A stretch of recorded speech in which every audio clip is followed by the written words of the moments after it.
មាត្រា20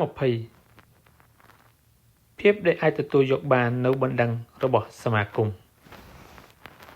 នៅក្នុងករណីដែលបានចែងក្នុងមាត្រា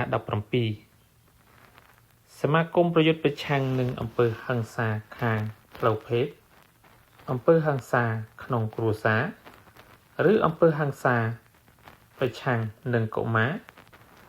ដល់មាត្រា19សមាគមប្រយុទ្ធប្រឆាំងនឹងការប្រកាន់ពូជសាសន៍និងការរើសអើងនៃក្រមនេះ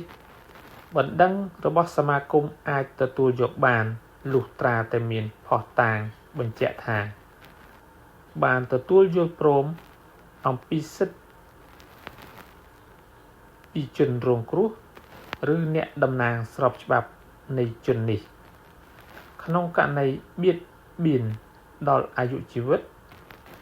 បណ្ដឹងរបស់សមាគមអាចទទួលយកបានលុះត្រាតែសមាគមបានបង្ហាញភស្តុតាងបញ្ជាក់ថាបានទទួលការយល់ព្រមអំពីសិទ្ធិរង្វាន់នៃជនរងគ្រោះ